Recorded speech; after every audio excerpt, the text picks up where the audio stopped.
everybody, and welcome to Cat's Corner episode 4. This is the show where we have Catherine Cooke, who has an extensive physical media collection, shares her greatest movies, movies that she's fond of, reviews them, and tells us so much more. Catherine, how are you tonight? All right. That is great. The weather here in New York has been just wonderful. I've been enjoying it. I have the fan on because it was a little humid, but I've been enjoying it here. And Catherine, everybody has been talking about this Barbenheimer event. It's certainly gotten a lot of chatter. It's on everybody's, thoughts. And you had mentioned where you live that the Oppenheimer screens, especially the ones with 70 millimeters, you said a bunch had sold out the past weekend, and that's something that you haven't really seen before. Well, the 70 millimeter screens are sold out for 2 weeks, but regular screens were also sold out for quite a lot of time. Wow, that's impressive. Certainly not a surprise. One of my concerns about Oppenheimer was, one, that it was long, and two, would there be enough people interested in it? And clearly, there's so many people who want a film like this, Catherine. So it is very interesting to see this happening. And of course, we are about to delve again into your fantastic physical media collection, Catherine. What do you have for us today? Okay, so the first one I have is actually my first 4K release.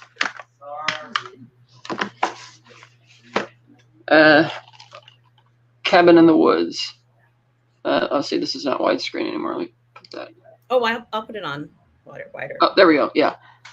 So I saw this from a friend. Actually sent me a rental, and they said, "Oh, it's very unique. You might like it." I'm like, I don't know. A lot of modern, horror isn't really that good, and I thought it was actually pretty unique because not only is it an interesting concept and admittedly really funny, but it's treated more as like a satire of the whole genre, which makes it work because straight-faced, it's just like, no. Climax definitely goes for it. It definitely departs from what you would think of a typical cabin in the woods type horror story. But the entire climax where you actually, and not just like throughout the movie when they show you what's actually going on, and it's like kind of fun to figure out, well, what's this actually all about, and how are your characters going to get out of it, if they're going to get out of it at all. And then there's some of the rote humor, like on the way in, like the old guy at the gas station trying to warn them the new sacrifice. It's like really more of a comedy than it is a horror film. But I thought this was quite good. Yeah, it felt like a blending of modern meets old school horror. And it was a perfect blend. I was not expecting the twist.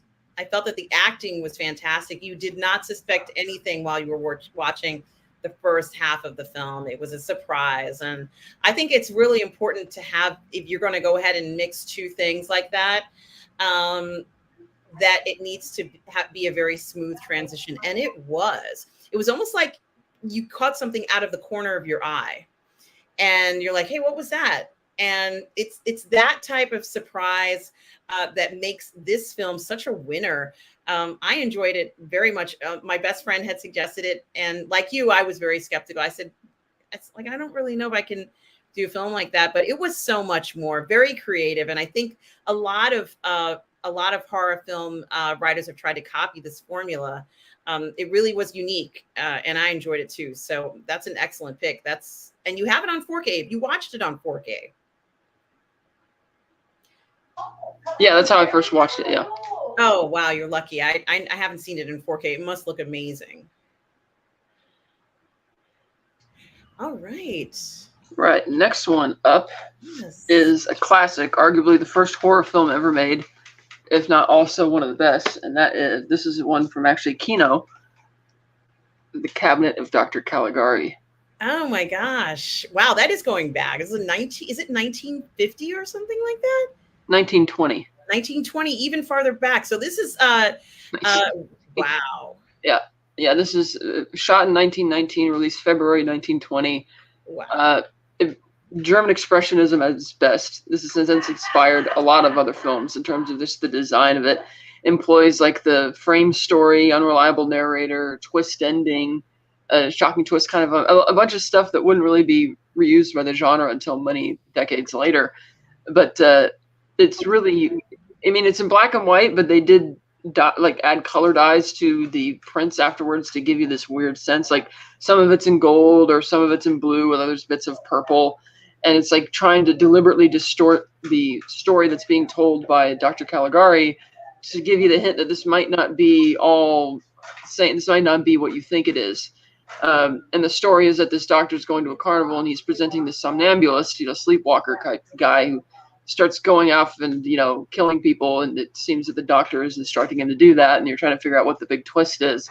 But it still stands up today. I'm going to see this in September with a live orchestra at the Crest Theater. I saw one just like that with Nosferatu last year. It's really awesome. So that's going to be quite exciting. And it still holds up. It's a arguably perfect horror film. I hear it's getting a 4K transfer, but I'm not sure if it really needs it. This Blu-ray transfer is exquisite. And I've had this for probably almost 10 years now. Wow, it sounds exciting, and I have to try and check that out. I don't know whether I've even heard of that film before, but it sounds incredible. And you said it's one of the first horror films, right? Yes, it's one of the very first horror films ever made, 1920, and it's world renowned. Everybody seems to love this movie. Highly advised that you watch it, but it's very. You see how that one has like several, like they dyed some of the screeners to be gold a bit, but it's an excellent film. Is it a silent film? Yes, because it's 1920. Okay. Yeah, that sounds interesting. I'm gonna look and see if Turner Classics, sometimes they show silent films on there. Maybe they have it on the list on there, and I'll see if I can check it out. That looks like really a great movie to have in any collection. Oh, for sure, definitely. All right, next one, arguably my favorite comedy of all time, Caddyshack. This being just a Blu-ray. This doesn't have a 4K yet, which I'm surprised by. I've been holding out, hoping that they'll eventually make one. But this was interesting because originally the story was about the caddies, and then the studio got involved and decided, no, we need to cast these guys in it and make it really funny, which it was. It was quite hysterical. I mean, Bill Murray's character is iconic, even Ted Knight. It was Rodney Dangerfield's first film, and Chevy Chase kind of playing more of a low-key type role rather than he's not doing the typical Chevy Chase thing. But this is a movie which I think still holds up today. You could still make it today. It doesn't really get into anything that would get it canceled or anything like that. And then you have the silly thing with the gopher. And then while you're watching it, you can notice that they started by making Danny Noonan the main character, and he kind of falls by the wayside as they just get distracted with all the other stuff going on, like with Al Cervic wanting to buy buy Bushwood so we could tear it down and build a condominium, and Danny trying to get a scholarship from Judge Smales, and how it's classic, and it's too fun. The fact that I don't even know what the commercial's for, but there's a commercial on TV right now with Brian Cox in the Ted Knight role, one of the Williams sisters in the Danny Noonan role, and it's like the fact that they're still spoofing this 43 years later is because people still recognize that this is an excellent comedy. And I don't consider modern comedies to be really funny at all. And so this is just one of those rare gems that was just excellent. It's just as funny on rewatch all the time, which is usually not the case for me with comedies. It's like, if I find it funny the first time, I'll only find it funny the second time if I'm with a group of people. But this one is the gift that keeps on giving. And certainly the performances are amazing. And I do love Chevy Chase as sort of like the pro, and he has to put up with all the nonsense from everybody. He's like a fantastic player, but everybody at the club is always tugging at him, and all the young, Debs want to sleep with him because he's an attractive guy. And he's kind of just like brushes it off, right? But to me, it's one of those comedies that has a fantastic soundtrack, which also adds to the enjoyment of this. And as soon as you hear those songs from Kenny Loggins, more or less, or at least I think he did the soundtrack for the entire film, you immediately remember how cool and how funny this film is. It really enhances the film. Such a great film. Yeah, I love Caddyshack too. That's a great pick, Catherine. Yeah, the first one, not the second one though, which is awful. But yeah, so that's a great film. Next one, a more recent movie from 10 years ago now, actually, is Captain Phillips. Oh, yes. This, of course, an adaptation of the true story of the hijacking of the Maersk Alabama by Somali pirates. Some people said the movie was too favorable towards the captain, given the disagreements of the crew, blah, blah, blah, but I didn't really care. This is by Paul Greengrass, the same guy who did all the Bourne sequels, and he employs that same type of shaky cam, but really suspenseful. It works really well. I thought it was quite good and has one of the best improvs in the history of cinema when Barkhad Abdi, there playing the pirate, says, look at me, I'm the captain now. And everybody, and that inspired this whole memes and stuff afterwards. But I thought this one was really great. Very suspenseful, keeps you on the edge of your seat. And, it's not like CG or overdone, anything like that. It's for real. And I thought it was quite good. Yeah, I've seen this film and I wondered what it was going to be like, Catherine, when it came out, because I wasn't quite sure of all the events that did happen. Of course, that area of the ocean is known for hijackings. And of course, Tom Hanks plays the captain. And I don't remember the exact circumstances as to how they got hijacked, but it was very interesting because it was just like people on a dinghy, right, Catherine, who boarded the ship. They got hijacked because they were already behind schedule, and the captain opted to move closer to the Somali coast than what was recommended by the Maritime Board, and decided that it would save time and get them to their destination. And the pirates were basically forced at gunpoint to go do this. If you don't succeed, don't come back. And so they traced him first on a boat, and they used hoses at first to try and scare him off, but then they kept coming. 2 of the boats eventually pulled away and didn't come back, but one of them kept pushing until they got a ladder on the side of the boat. And, at one point the crew kidnaps the leader of the pirates and tries to do a prisoner exchange. It doesn't work out, and not entirely as they were hoping it would. And so none of the other, even today, you don't have ships getting that close to the coast anymore. It was kind of a unique situation, which is, I think, the source of the disdain from the crew, saying it was more or less the captain's decision to move closer and they didn't think necessarily it was a good idea or whatever. But I still think it was a really good movie. Yeah, it was. It came out fantastically. And of course, that young man, this is his first role, his breakout role. You never know this is his first film. And since then, he's done very well. I think he's even won some awards since this film, Catherine. Certainly launched his career and was an exciting thriller maritime movie, more or less. I don't know if I'm saying it correctly, but it's based almost entirely off of this large tanker ship, from what I remember. And it's not easy to board, though. So I have to give them credit for even trying to board that illegally, so to speak. Yeah, because the seas were kind of choppy nearby, and they'd have to get it up there and past the hoses, so it was a bit difficult. And they tried to get the ladders off, but eventually they couldn't. But it's interesting because it does show you what kind of modern sea piracy actually looks like. It does. And then you got to see the whole lifeboat that they take off in the end. They're the motorized ones where you're actually safely ensconced inside, and just how amazing job the Navy SEAL snipers did and being able to just get all 3 of them at the same time. And then the leader, of course, still in prison for it in Minnesota, I believe, actually, at some prison out there or whatnot. But yeah, great movie. Mm-hmm. Next one is probably Hollywood's favorite movie. It's not my favorite movie, but it's still a very good one. Just came out in 4K in time for the 80th anniversary, and that's Casablanca. Yes. They did an excellent job on this 4K transfer because, shot on black and white film, so you're actually going to notice the difference. The story's kind of fun. At times it's a little silly because it's like Casablanca is kind of like this neutral zone in Morocco, and the Nazis are there, but they don't really have any authority to do anything, and they're paranoid because this leader of the French resistance is coming through, and they want to deal with them. And it's like the movie opens with a guy getting gunned down in the street simply for having passports out of the country. And it's like, well, if the Nazis have no qualms about doing that, they could just, detain the French resistance leader under any whatever BS thing they want, or they could just gun him down, and they don't. So it's like a little, kind of a little forced or whatever. But it's funny. You have here playing Humphrey Bogart playing Rick, and he kind of runs his own racket at the casino, and the cop puts up with it because he gets cut in on his deals, and I'm shutting down this establishment for gambling. And then his buddy shows up. Here's your winnings for tonight, sir. Thank you. And so proceeds to shut things down anyway. Peter Lorre and Sidney Greenstreet have small roles in the film. I kind of wanted to see more of them in it because they're quite iconic and great character actors. But this is God, this what hasn't been said about this movie? Or yeah, Ingrid Bergman, Paul Heinried. Not a movie that Warner Brothers necessarily thought was going to be as popular as it was. Shot entirely on the backlot at Warner Brothers. It's set in December 1941, right before Pearl Harbor. So the war hasn't officially started for the rest of them yet, and he plays a very selfish guy who doesn't really want to get involved in anything unless there's a payout for him.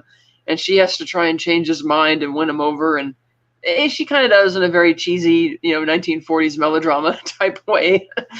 But it's still a fun throwback to those types of films. And I think it's the cast, more or less, which elevates it. Because there's so many other 40s movies which you can find even for free online on YouTube to watch that have similar plots, but the casting isn't as good. And some of the dialogue isn't as sharp. But this still holds up. Yeah, I agree. And one thing that it spotlights and highlights, which I kind of think was important, is how desperately people are trying to get transit in and out of where they are to go on to where they need to go, because there is so much danger around the corner. And it's not always entirely apparent of that, because Rick and, let's say, the current police chief, if you will, or constable, whatever he is, have a understanding. And right now that understanding is about to get all messed up, but they've been covering for each other. It's like, I have your back, you have my back. So neither of us end up in prison. Neither of us end up on the wrong end or on the wrong side. And they've been hustling, like they're hustlers. But, this is very different, because maybe this is the first time Rick has ever been put in this position, and it's his ex-girlfriend. So, that I think Ingrid Bergman does a great job with it. But we also see a lot of other characters come and go in the story, who have to speak to Rick and they need something from him. He's the go-to guy for when you need to go. He seems to make things happen. And I often wondered what would happen, what was going to happen. Of course, that Nazi gets shot, let's say, on the tarmac. And they're like, oh, we have to round up the usual suspects, but how will it work out? How did it really work out? Whatever happens to them. And that was always something that I think was very intriguing to think about. I do wonder what happens to those characters after the end of the movie. Right, because he talks about how they might flee Casablanca and go even further southeast into Africa, somewhere else, which is like, I think this is the beginning of a beautiful friendship as they're going to continue, conning their way around. And even though he's finally been persuaded to do the right thing by sending them home on the plane, which again, it's like the resistance fighter wasn't aiming to go back to the front lines of the French resistance at that point. He wanted to go back to the United States, which, well, that's not really going to be as helpful, but okay. For Rick to he's like, okay, girl, you can go, get out of here. He finally understands that, oh, the reason you left me, because he's very bitter throughout the movie because he thinks that she totally dumped him when he finds out that, oh, it's because you were previously engaged to this guy, thought he was dead, and when he found out he wasn't, he took off and left me. It's like, okay.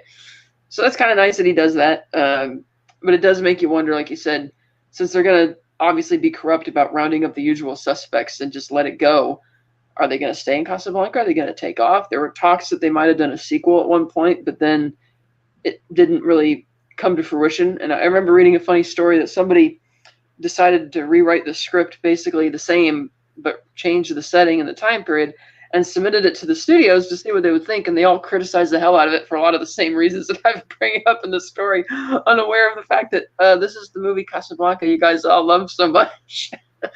So that was quite funny. But that's it premiered in November 1942, and so that's the year it's credited with, but it actually was released in the United States in January, released to the public in January 1943. So it is the 80th anniversary year this year.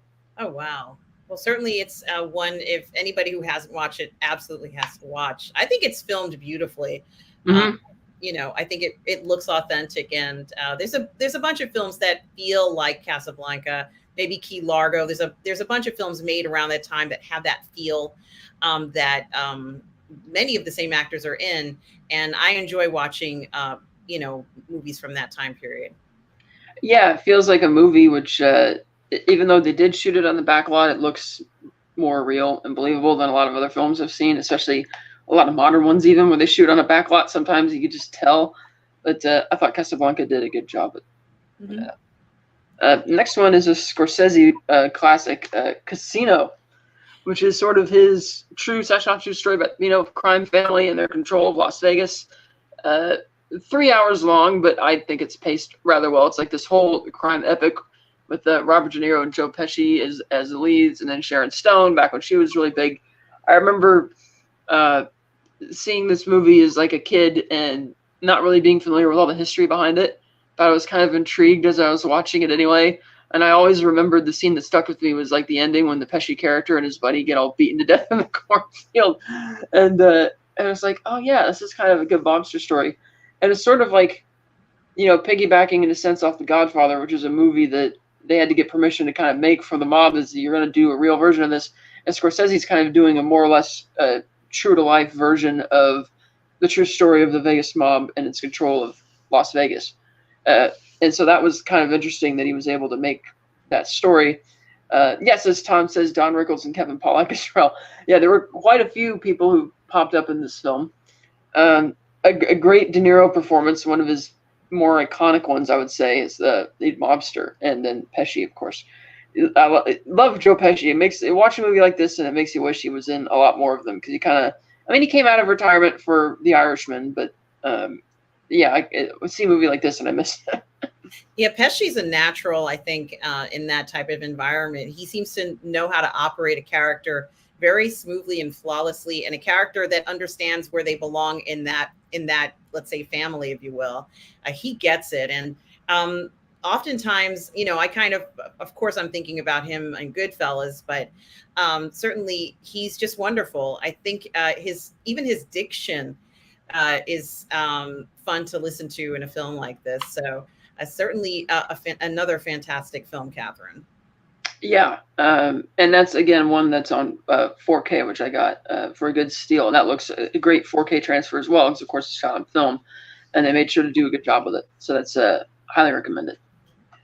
Next one is one of my favorite biopics, Chaplin.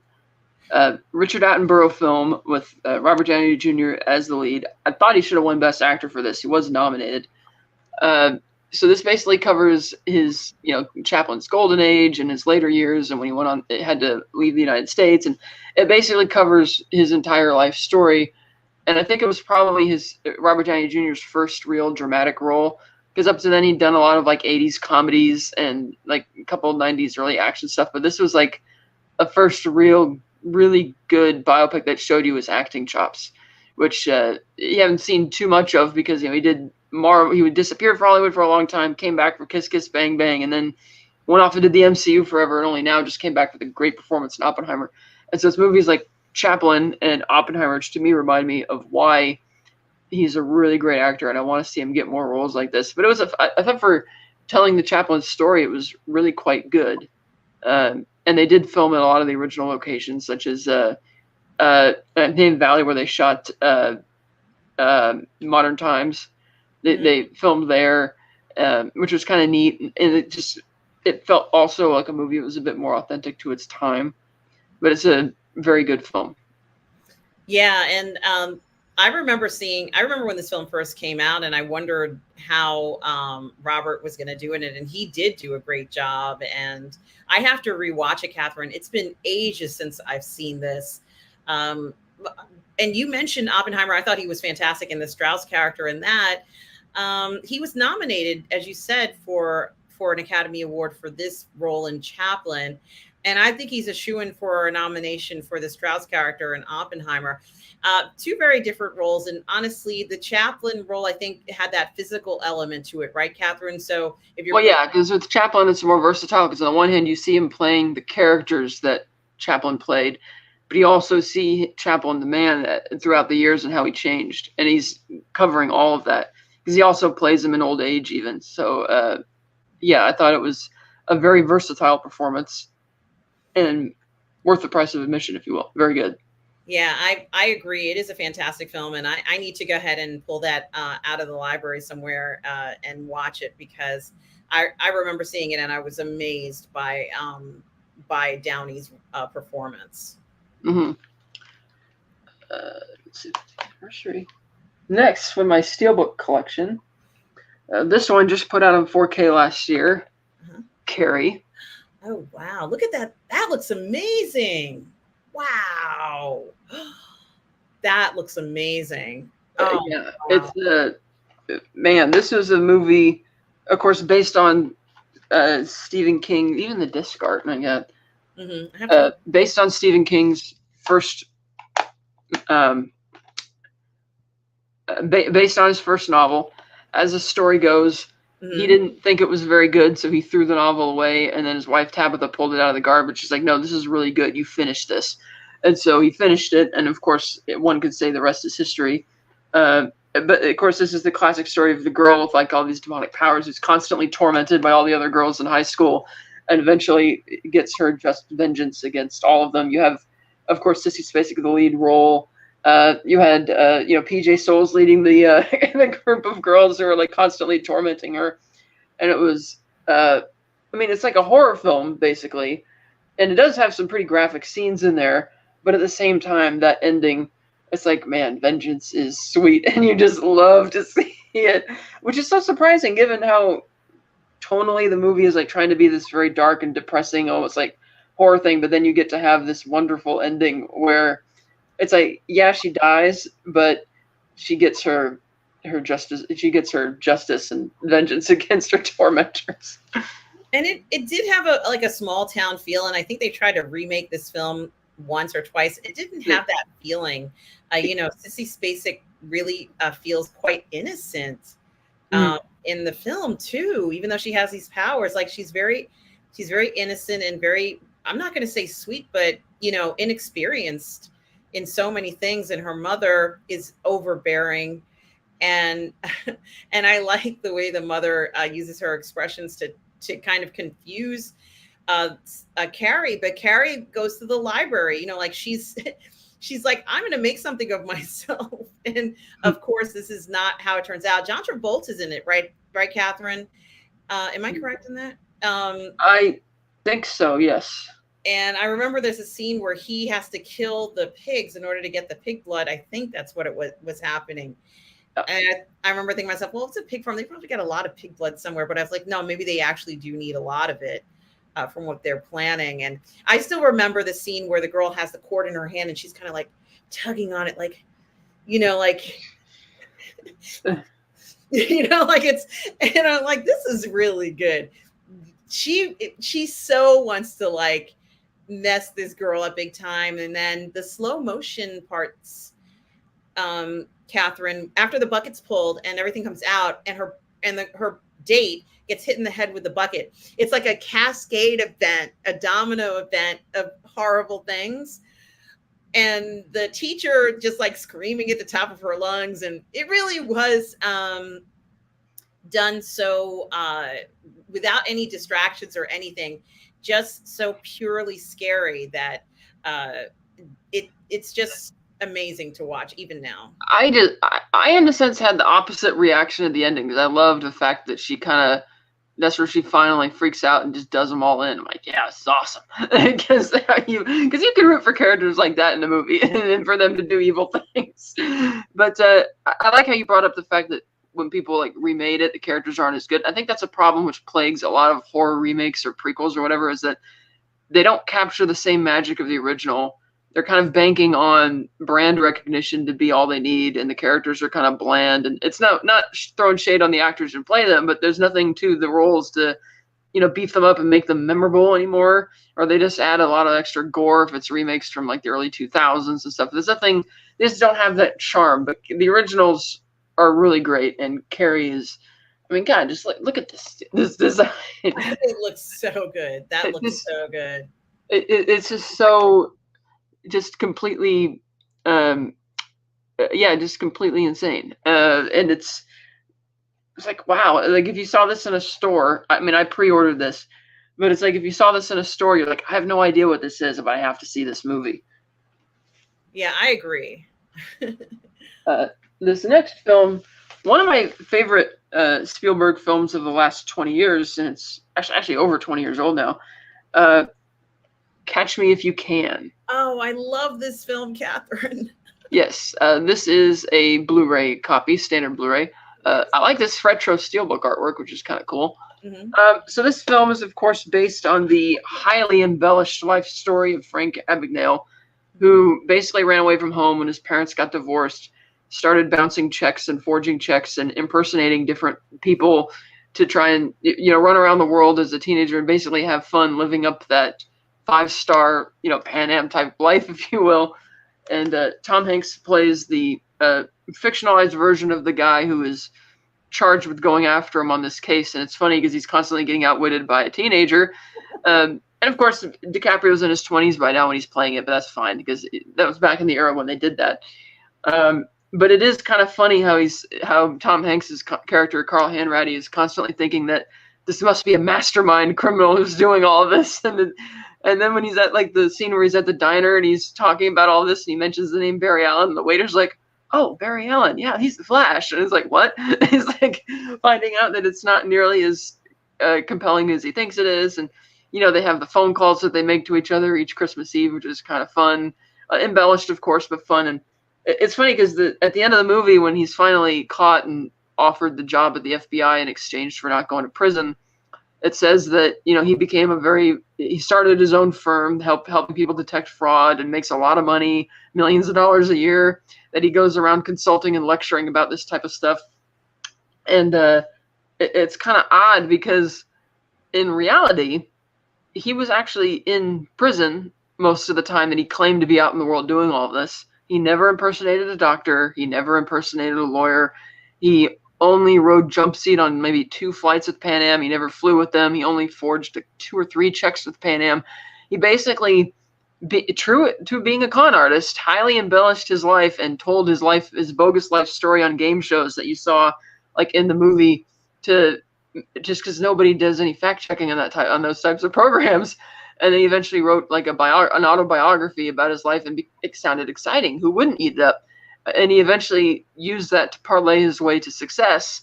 And while it's a great story, it's funny that, you know, a con artist basically told a bogus story which everybody believed in, but hey, it made for a really fun movie. And just kind of neat to think that could happen.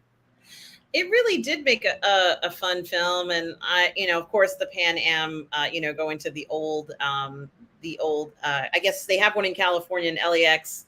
And, you know, we have one here in JFK. It's been made into a hotel now here in JFK, but that really cool shaped, I don't know which architect designed the terminal, but, you know, seeing him walk in there and, you know, normally you can't go into that terminal anymore now. Like I said, it's a hotel, but a few years back they opened it. They used it for a few months and I was able to go in and I was like, wow, look at this place. You get that feeling. It does feel very exciting. It feels like he's going on an adventure. It does not feel like he's a forger. You know, no, it's like a throwback to that really fun jet setting era back when it was an event to go on a flight. It wasn't like taking the city bus, you know, it like meant something back when Pan Am was around. And who doesn't want to see that? And as a period piece, I thought it was done quite well. Like even the story of his relationship with Brenda, played by Amy Adams, it seems that the true story was that he met this girl on the Northeast coast. She didn't really like him, but he liked her, so he chased her all the way down the coast to New Orleans where her family lived, and he was presenting himself as like a pilot, I'm a professional guy, and he was taking him out to dinner every night, but what he didn't tell him was that he was taking him out to dinner with checks with their own checkbook that he was writing. And she just didn't like him because she thought he was kind of a creep, but her parents were just totally won over by but he's a nice, clean-cut boy who's got the money, he's got a job and all that. It's like, nah, he's kind of more of a sleazy con artist who's pretending to be this really, you know, badass guy, which he's not. But it still entertains this really fun idea that you could go zigzagging around the world and have one life in Bangkok and another life in London and then another one in New York. And it was quite fun. And I do like the bit where Carl Hanratty keeps hitting him on this idea of like, how did you pass the bar exam? Which again, the real guy never did, but it's like, how did you do it? And he's like, well, I studied like crazy for 2 weeks and I passed it. Like not everything has to be a con. I can do it, which is, I thought was quite fun. And then of course you have that iconic scene with Jennifer Garner as the hooker. And he has, as a kid, he has no idea what the going rate for that is. And he has no idea what would be like, would I insult her if I offered this much money or that? And he kind of burns her anyway when he says he's going to go get the cash, and then he burns her with the check, which is kind of sad and kind of a real jerk move. But it's fun when you see also how he's actually going through the process of forging the checks. Like buying all the model airplanes and carefully stripping off the stickers and, putting them in the water to cool them off and lightning stripping. It's really neat how he talks about it. And I particularly like at the end of the movie when he's explaining to Carl why, this guy's work is clearly a forgery because of X, Y, and Z. And so that's really clever. And I like how Carl tracks him down to France and how they're doing that whole thing. So I thought it was a really good movie.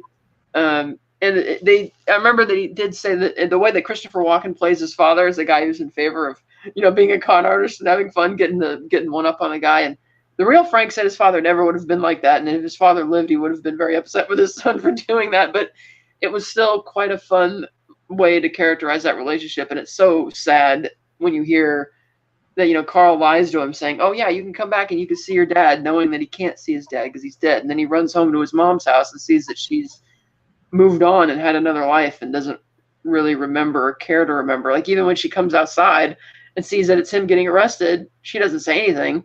She doesn't seem surprised or, wow, it's my son. It's just like, just like some random homeless dude. I guess I don't need to care about it type of thing. So that was kind of sad. But I still think that's a really great movie.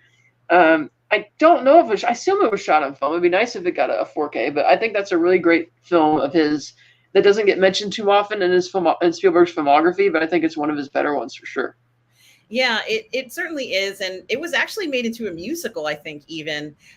It was so popular, and it's certainly not a surprise that it'd be made into a musical because it's quite a fantasy presented in that way, that you could do anything, go anywhere, be anyone, which is essentially what this character is. And I think I wouldn't mind being able to do all of those things for real, but it's presented in such a way. He's almost like a spy. Yeah, because he's living it up like James Bond, if you will, or like a superhero. And it's like the idea that he could have a girlfriend and a life in Bangkok and then have a completely different life in New Orleans. And the book was really fun to read because, granted, the book is very embellished, but he repeatedly says throughout the book that I'm not saying that just because your parents divorced and how traumatizing that's justification for doing what I'm doing, but da da da da da. And then he goes on to justify it anyway, and he repeatedly does that throughout the book. But it's fun to read these like very novel-esque type escapades that he's writing about, which would, even though it's a fake story, it would make for a fun movie as it did, and I think it would make also for a fun TV show. Like can you imagine how fun that would be to have a series set back then and have like him trying to balance all these different international lives that he has, which would be a much easier way to do it. We've heard of people who are kind of sleazy who will have a double life where they have one family over here and another family over there, and they tend to get caught because their families are like literally within the same state and not very far away. And well, if you're doing something like this guy did, like a pilot or something, you could literally have them be in other countries and kind of make that work. Because if your job is to be an international pilot where you're constantly flying around the world and you have a few days here, a few days there, you could do anything you wanted. It just sounds really cool. And because it's back in the era when, again, it was classy and an event to go on an airplane, it wasn't like a cattle car yet. That's like a whole bygone era, which there was also briefly that Pan Am series with Margot Robbie from 12 years ago, which also reminded you of that era. That it just eventually fell by the wayside once the airline started catching on to the fact that, hey, we can make a lot more money if we actually make the tickets more affordable. So yeah, I think that's one of his funnest movies and one of the best, always great replay value for that one. Absolutely. It's a fantastic film. Next is not a movie, but a miniseries. Can you guess which one this is? Is it? It looks like is it Chernobyl? Yes. Wow. Oh, wow. I didn't know that. Let me just show. Yeah, so this, of course, styled after the painting The Scream by Edward Munch. You see the Chernobyl plant in the background, and you see I love how the guy's got his gas mask on and is posing as The Scream. And on the back, you just have the other guy standing on the dock. Let's open the whole thing up here so you guys can see it. So that's kind of the whole image there, which is quite really cool. And you can tell from the background that it is stylized off Ukraine, where the Chernobyl plant actually is. But this was a really great series. It has, let's see, there's 5 episodes. plus special features. This is a Blu-ray. It stars Jared Harris, Stellan Skarsgård, Emily Watson, and they really did a deep dive on the actual Chernobyl disaster, why it happened, how the cleanup went. And it's kind of surprising that, when the Russians built this plant, their attitude was that, well, we can use cheaper materials and cheaper fail-safes that don't have the proper fail-safes in there, because nobody in their right mind would run the plant to like these X5 levels near the top. It seemed common sense, and they wanted to save money.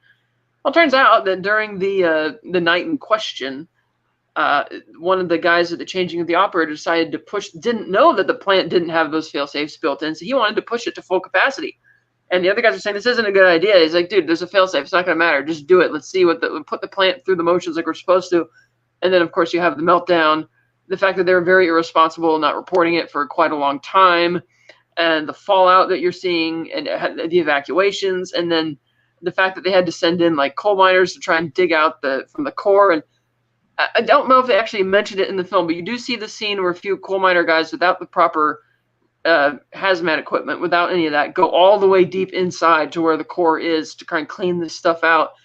Inexplicably, these guys never came down with radiation sickness, and they lived long, full lives afterwards. And nobody could figure out like why. Like so many other people, as you see in this show, became extremely graphically ill and severely ill. But some of these guys who went in there, the 3 guys in particular, which they played up in one of the episodes, you got to go all the way in there, and they came out unscathed. It's unbelievable.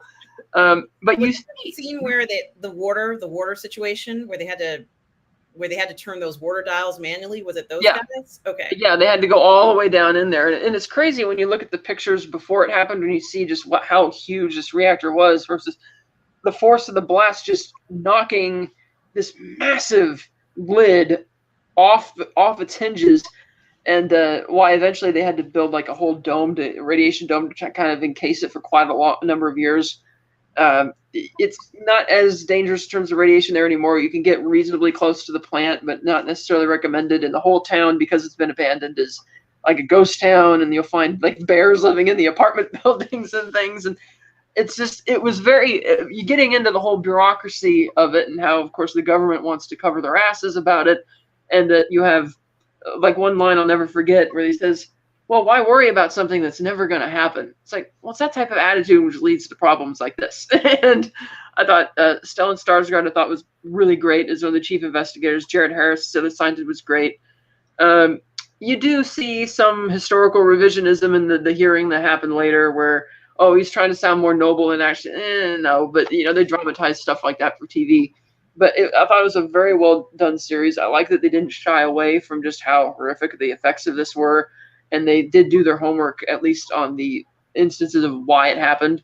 They didn't cave into the Russian conspiracy theories that, oh, blah, blah, accident, no big deal, And it's, again, a cautionary tale, not just for nuclear technology, but really any technology. The idea that you're not going to go with the safest version available because, oh, well, it's not going to happen because nobody's going to be that dumb to do. It's like, come on, But very well done series. Yeah, I have to agree with you 100%. I know it was on HBO, right, Catherine? Yes, HBO, Warner Brothers production. Yeah, I really enjoyed it a lot, and this was the casting was perfect. The some of the special effects were pretty cool too, where you get to see, I guess, the blue light was, and I don't know if this is even 100. I don't even know if what we saw. And it's kind of funny because, Oppenheimer also had a special effect of let's say a nuclear event, if you will, where that blue light was an indication of a certain type of reaction. Right. And I can't remember what it is. And I apologize, guys. I can't remember what it was indicative of, but the blue light was an indication that a certain type of reaction that took place that shouldn't have.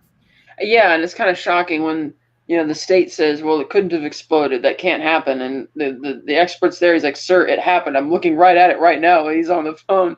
Oh, it can't happen. And it's like, oh my God, this type of stupidity again. It's like, yeah, this is the reason why in Oppenheimer they didn't want the Soviets to get the atomic bomb, because of that type of just insidious levels of ignorance and stupidity as to what it is that you're playing around with, And then when they were when they were talking about the core, and of course, it's like there are these elements that are harvested and used in the core, like maybe cobalt, a whole bunch of different types of elements that are needed in order. We're talking like tons of cobalt, maybe, or not just one or two, enough to fill like an entire house's worth of cobalt, or whatever the elements are that would be in the interior of the nuclear reactor. And they were like, well, if it's out on the street and it's in the interior of a reactor, obviously an explosion must have taken place. And it turned out that it was some of the most radioactive materials. And it was heartbreaking to see some of these guys even touch some of the stuff or put their foot on it. And it's like, oh my gosh, no, don't touch that. You just get those vibes from another film where they had where they touched that other core. And they had to quickly put it in there. Someone has to touch it. And of course, those guys also perished from doing that.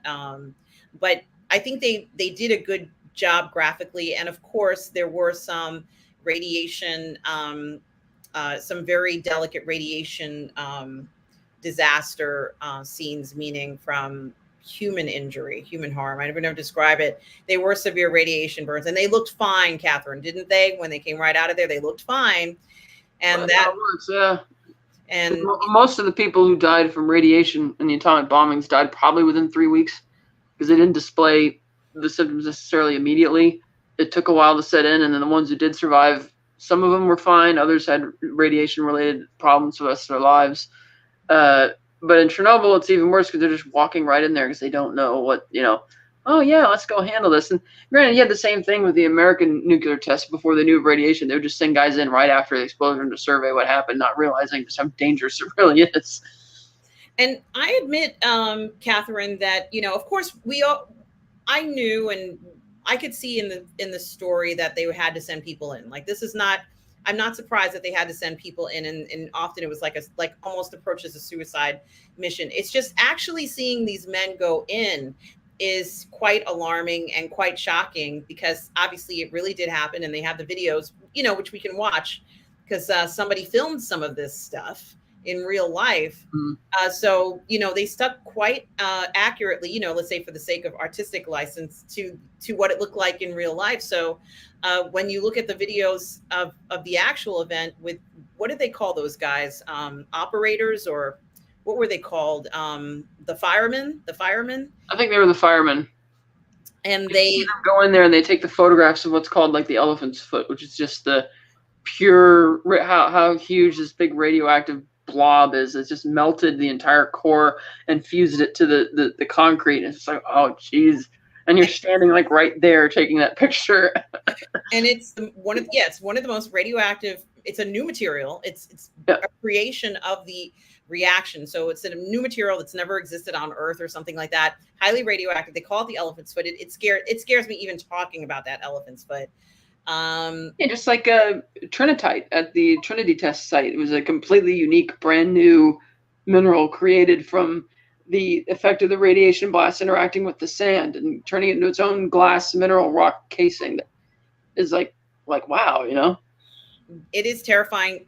Chernobyl is really maybe one of the best series I've seen about a nuclear event ever made, and there have been a few. This one really was unbelievably well done, and it is a great find. That steelbook is amazing, Catherine. Yeah, I can't remember how I found out about it. I think I may have just found it as a blind buy in a store, and I'm like, this is just too it's gorgeous. So I guess I'll show it one more time. The that whole singular that's quite. And you see the guys lying there on the ground, like lying there dead on the bridge. It's like, geez, It's unbelievable. And the performances were spectacular. Certainly Skarsgård was spectacular in that. And there was a lot of resistance. I did like they're like, oh, nothing's wrong. It was done very well, very believable. Yeah, because it was, again, a situation where the people sent in immediately knew exactly what happened the moment it happened. And they could have put the lid on it, figuratively speaking, immediately.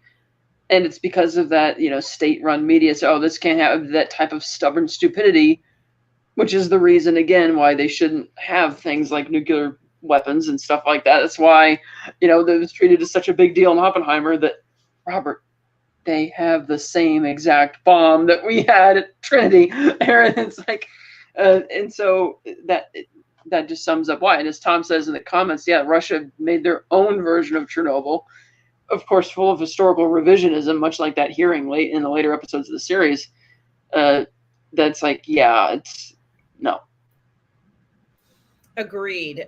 Certainly that I have to look for that one. That steelbook is so incredibly imaginative and well done, and quite an appropriate response to the event, which was held secret, and until it could be held secret no more. Yeah. Next one is a John Carpenter cult classic.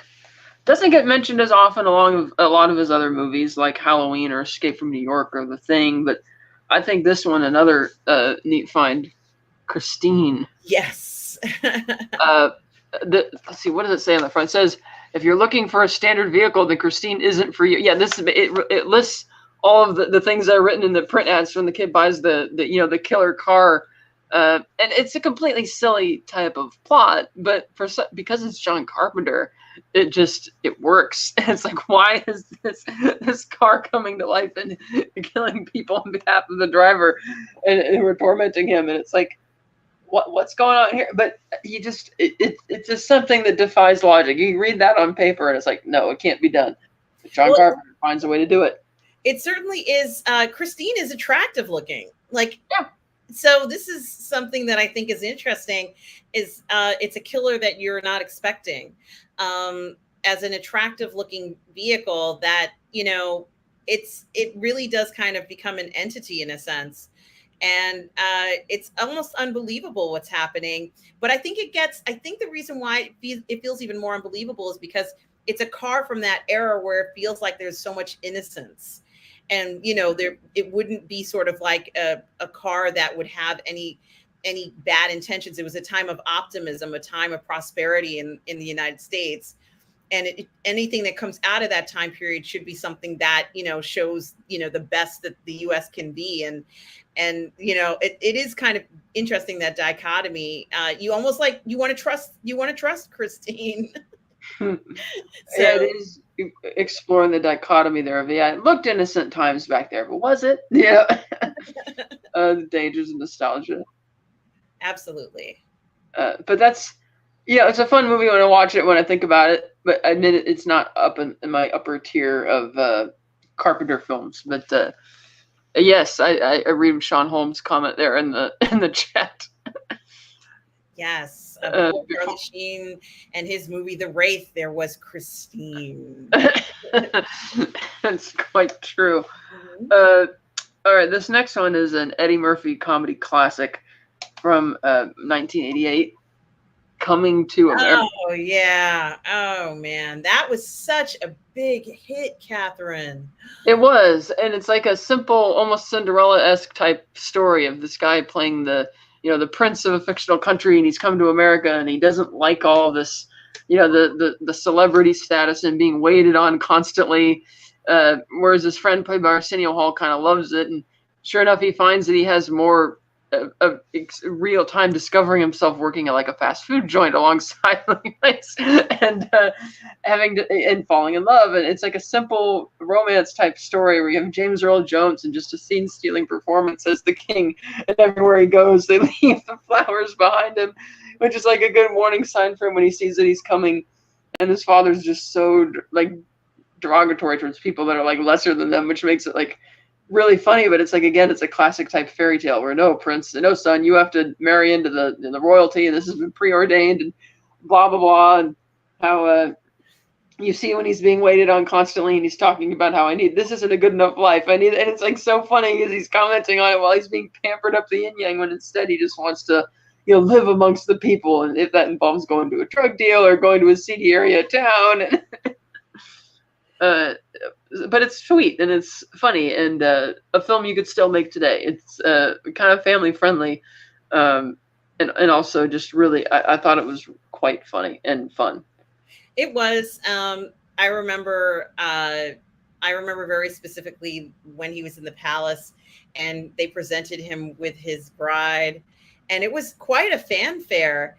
And when he met her, he was like, "What do you want to do?" And she's like, "Whatever you like." Like it was, she was like, "I was raised to be your queen." It was, it was a fun fantasy, and it really, although like it dealt with the prince trying to find the perfect woman, if you will. He broadened his horizons. He could have stayed there for the rest of his life and done nothing if he wanted to. But I think, by kind of stepping away from the palace and wanting to kind of explore America, made America feel like it was this fantastic place that you're coming to. And he was surprised at what America was like when he got there. Where are all the good women? Where can I find a woman? Yeah, because he went to Queens thinking that meant he'd find an actual queen. Exactly. And I think there were a lot of fun details, seeing everyone dressed up in their fancy dress. It was, I think, one of Eddie Murphy's very interesting roles, but he also had that barbershop skit, right, Catherine? That he continued on the barbershop skit where he plays all those roles. And I think he did he do them in Saturday Night Live a little bit too? I'm not sure, maybe. And he goes into the barbershop and he's playing all the roles, or most of the roles. And it was a lot of fun to see him represent a lot of Black culture in the 80s at that time. The young man who's interested in Sherry's character.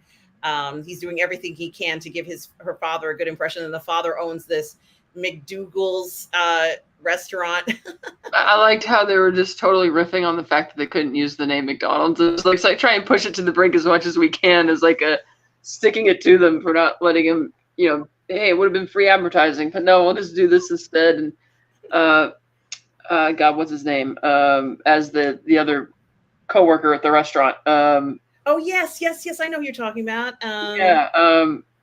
Lenny, or what was his name? Why is his name escaping me? Louis. Yes, that's right. Louis Anderson? Yeah, Louis Anderson. That's right. He was great in that movie. And it was quite I thought that was another really funny bit. And so it is kind of weird that, the guy who, he's coming from this wealthy, wonderful African country, and he wants to go hang out in Brooklyn and Queens and just living the working class life. It's like a storyline, typical 80s storyline, right? Where you have somebody who has the opportunity to have wealth and everything and rejects it because, no, being working class is better. And did it connect Trading Places a little bit? Wasn't there a connection with Mortimer and there might have been. It's been a long time since I've seen Trading Places. That's one I don't have in my collection, but I can't remember if there was. The two older guys who made the bet on Eddie Murphy, like saying whether or not he could, Eddie Murphy had a rising career in Trading Places with Dan Aykroyd, and they end up being broke in Coming to America, but because they bet everything on $1, right? Right, it might have been them. I think you're right. And then when Eddie Murphy comes to America, he hands these bums money, and it's them. He hands them a lot of money. And it's like, we're back in business. Yeah. So yes, both Tom and Sean have confirmed that is indeed the crossover. Yeah. So it was very clever to do that, which you automatically are like, oh, but in the 80s, we had a lot of fun crossover things like that from movie to movie. So it is such a classic. Eddie Murphy, he was so talented. Yeah, and he still is. But I like that movie, again, is something that you could still make today, because it is a very family-friendly, almost Cinderella type story, and it's really fun. And again, yeah, they did a sequel a couple years ago. I didn't see it because it was a streaming exclusive. Yeah, both films. Yeah, Louis Anderson's right. It was his final film. Yeah, they haven't lost a lot of comedians in a short span there. But yeah, that first one was quite good. It was. Now, this next one, one of my more recent acquisitions that they only just put out in April, Cool Hand Luke. Yeah. Paul Newman. What Yeah. we've got here is a failure to communicate. All right, so this is a film where they're basically doing a lot of not so subtle Christ references with Luke, he's kind of like an aimless man who goes around smashing parking meters. He gets arrested and sentenced to this like labor camp. They filmed it in. It's supposed to be in Florida, but I know they filmed it actually near me, south of Stockton, I believe.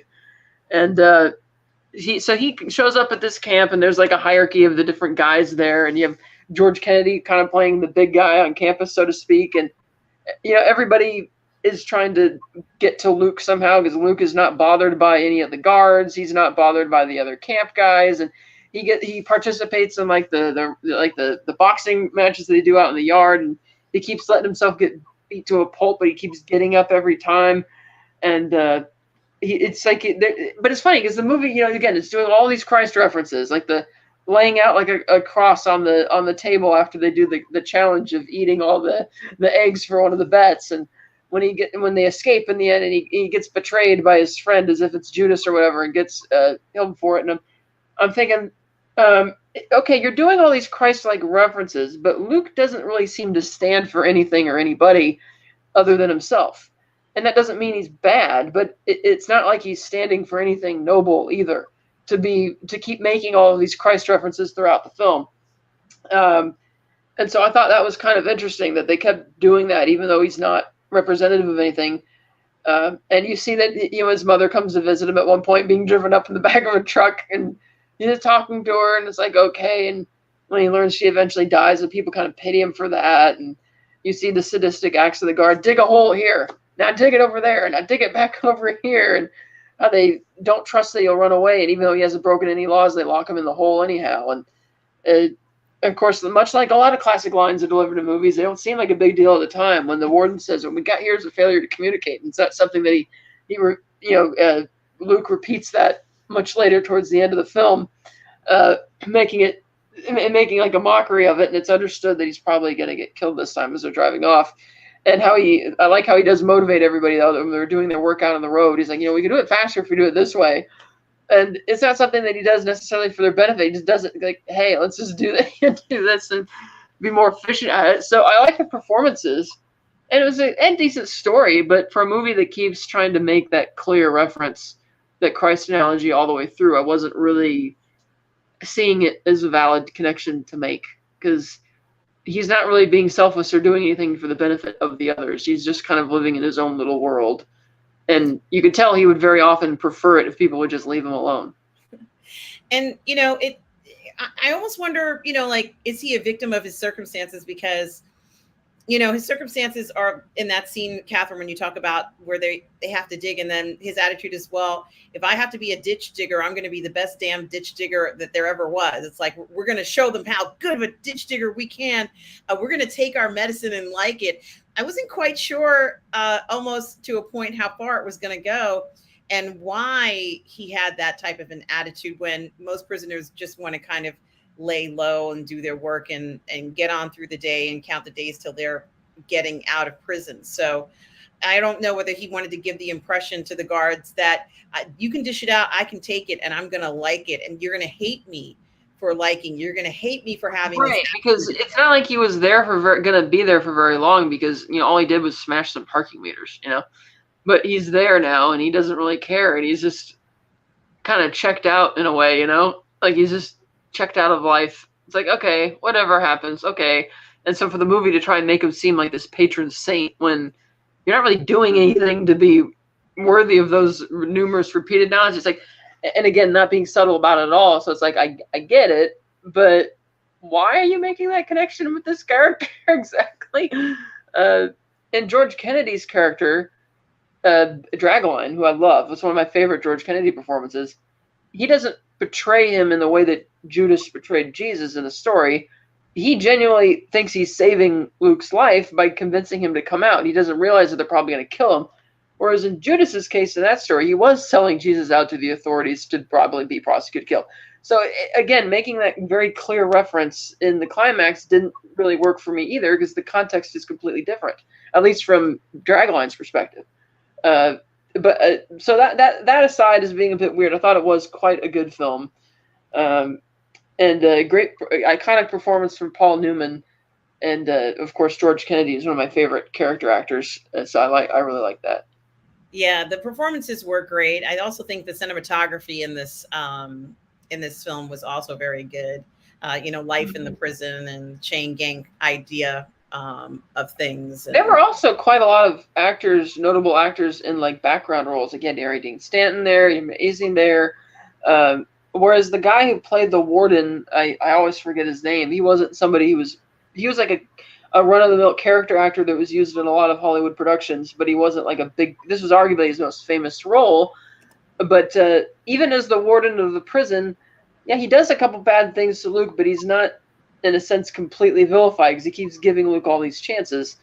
Um, but so that's something else that stands out is the big ensemble cast. And I like that the guards are kind of in on some of the bets they have, like when they're betting that he can't eat like all the eggs, and they're all trading money, and it's like they let him have fun sometimes. It's kind of a camp, and yeah, you go outside to do your work in the daytime, and you have the really strict guy in the glasses, and I felt that he was a guy who's there to kind of look intimidating, but he doesn't really get to do anything to make him intimidating. Because this is one of the movies I'd known about for a long time before I'd seen it. And this past April was the first time I've ever seen it. Oh, really? It was. And so when I'm watching it, I'm like, okay, I remember this iconic character with the big, the sheriff with the big hat and the aviator glasses and the big shotgun but he's just kind of there, and he's not really antagonizing him or doing much of anything, and he doesn't really amount to much towards the end, so I was kind of surprised by that. And even the warden, again, giving Luke all these chances and being kind of a down-out and southern type of, total this guy would be sitting on the front porch like front porch like a straw boss drinking lemonade, So I'm like, okay, it's a movie where you have these expectations, and then you watch it, and it's like, okay, it's still a good movie, but I'm not sure I really understand what the director's going for with all these references that are completely out of context and not very applicable to what's actually going on in the film. Well, George Kennedy won the Best Supporting Actor Academy Award. I almost going to say Actor Academy Award for this, and Paul Newman was nominated but didn't win for Best Actor. But certainly there was something off about Luke, and I haven't quite put my finger on it. But he was rebelling. I don't know whether he was rebelling against authority or someone's authority over him. But it seemed like he felt some kind of liberation imprisoned. Mm-hmm. Maybe he could do things in the prison that he couldn't do outside of the prison. And this notion of him being away from prying eyes, even though they watched them like a hawk in the prison, he felt like he could be free there. So it was interesting to kind of see that. And as I said, I felt the cinematography was really good. They were kind of in a prison, but they all were in the same room, right, Catherine? Yeah, it's like a big barracks there. Yeah, so it was like one of those communal style prisons where they were, all their bunk beds were in the same place. So they all had closer contact than if they were imprisoned in individual cells. So it was like, they could hang out, and they had this club, and the guards I don't think the guards really liked this. I think they felt that when prisoners are kind of that close and tight, that it would mean that they would lose control. And, Luke was one of those persons who didn't care what the guards' authority was. And the notion of the guards and what they stood for was completely irrelevant to him. And they didn't like that. And the guards knew this. They're like, oh, a prisoner who doesn't care what happens. A prisoner who, if we tell him to, move 500 boulders, he'll go ahead and move 1,000. There was this... he had this very stick it to the man type attitude, and you get only a little hint of maybe why, like when his mom comes to visit, and she seems a bit out, kind of out there and a little bit dysfunctional, but we don't know exactly what was going on when he was going through town smashing all the parking meters. But we figure that's kind of part of the mystery of it. He just kind of, blew in like a tumbleweed, and he's there, he's going to do this, and now he's off. I almost wondered if, the parking meters were, and I have no idea if this is true or not, but maybe he his family was very important in this town. And, he, the notion of the parking meters is maybe how they make money or ripping people off or something. And he doesn't want to be associated with this and smashes it, but the family is like, you can't do that, gets put into this prison. And, at some point he's like, well, it doesn't matter what anybody does to me. I have to just kind of keep going because I'm here now, but it doesn't really matter. None of this really matters. It does matter, but he feels as if he doesn't have control of his life like everyone else does. So that's how I interpreted maybe perhaps this, especially when his mother does visit him in prison, because it feels like it's a special visit. It doesn't feel like it's visiting day. It feels right. Like, of course, he's allowed to go out front in the entrance driveway, and she's just lying back there in the car. And he tries to ask permission to get her out, and they're like, "No, you can only go this far," sort of thing. And now she just kind of, it's like, why is she here exactly? You get the sense that she's not really that interested, but she decided to come anyway. And maybe she knew she was dying because it wasn't long after. They don't exactly specify how much longer after it was when he does get the message that she died. But yeah, and I do agree the cinematography is really excellent in that film. Yeah. Last one for today, because it's the end of the letter C's for I don't have many films with C's. This is probably the most successful foreign film in America at the time when it was released. Crouching Tiger, Hidden Dragon. Oh yeah. I remember when this movie came out, and I believe it was 2001 around there, or 2000, the U.S. release. It just kind of took the world by storm. It was tons of marketing for this film. It's a classic Chinese fantasy story about this. It's been a while since I've seen it, but you have this mystical sword that gets stolen by this lady who tries to impersonate a person of high regard to be able to get access to it. And he's sent after Chow Yun-fat to kind of get it back. And you have Michelle Yeoh's character coming back. And it's a very dramatic type story. As this other girl who's away and gone out in the wilderness being rescued by this other guy. And so it's, again, it's been a while since I've seen it, but I remembered watching this and thinking, okay, so this is like a classic. Again, it's a Chinese fantasy type of fable story. It's very accessible for people. Like, you don't need to be overly familiar with the story to follow it.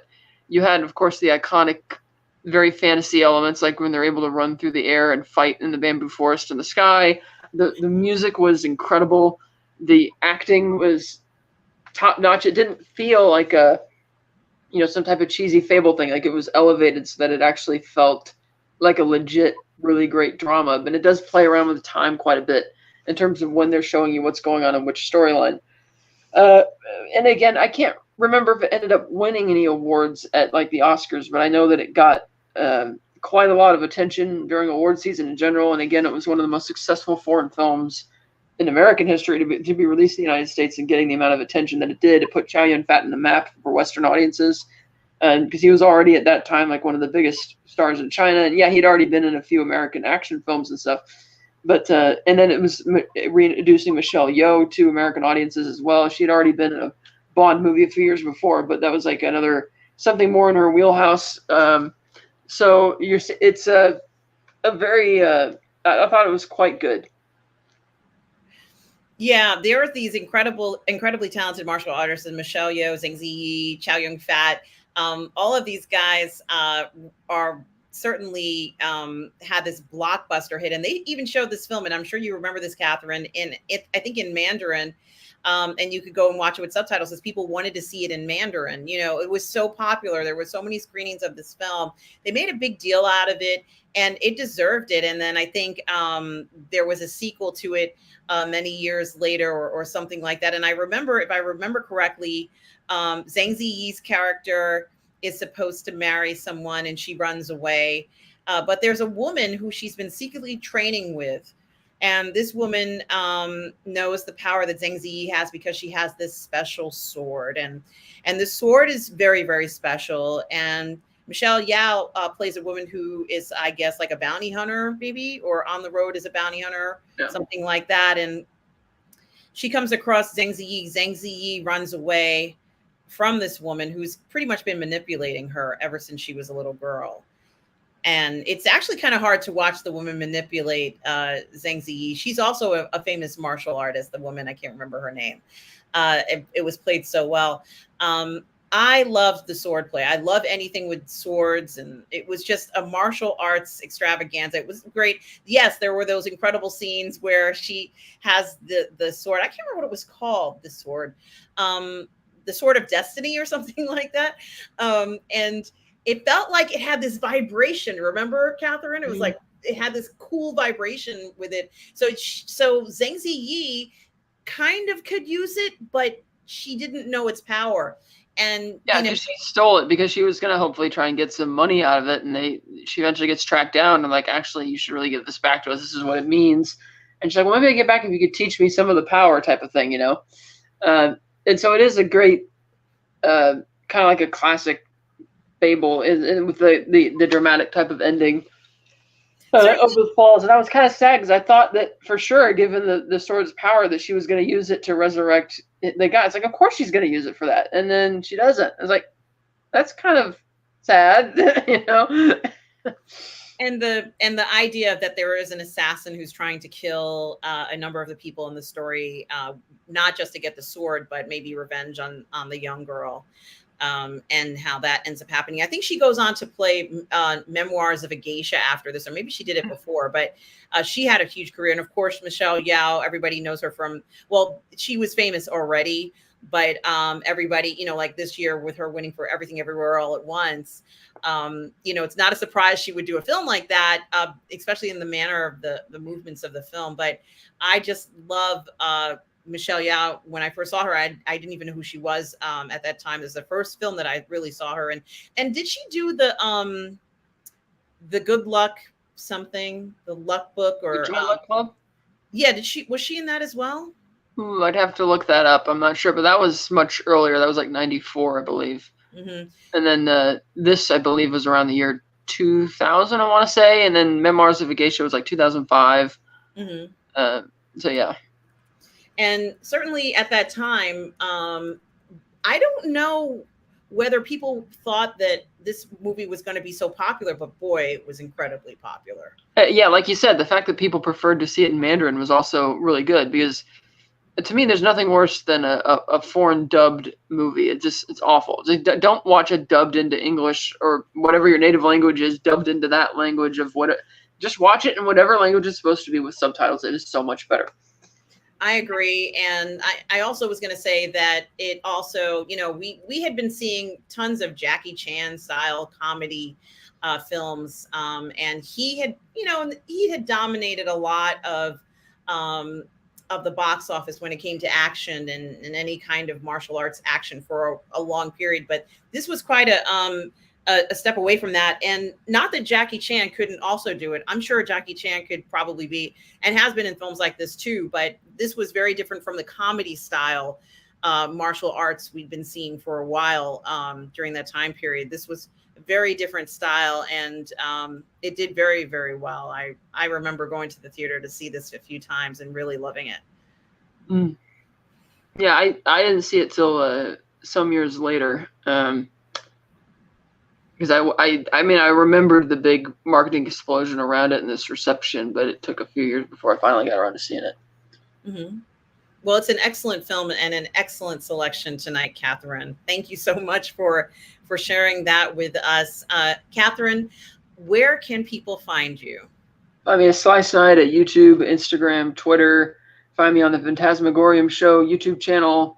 Got a lot of playlists of film reviews there, and you can find me on the Virtual Cantina Network YouTube channel as a co-host of the Unifying Force show, which is screened every second and fourth Sunday of the month at 8 a.m. Pacific. All right, guys. So make sure you check out Catherine at all of those places. Here I have the Fantasmagorium channel link here, but also in the description, I believe I have quite a few of those descriptions for Catherine for Cat's Corner. And guys, of course, you can find me here on the Burnettwork as well as on Positive Fandom. So please do check me out there. This is my channel, Positive Fandom here. So please do like and subscribe, and also subscribe to Tom Jr. Jackson's channel as well.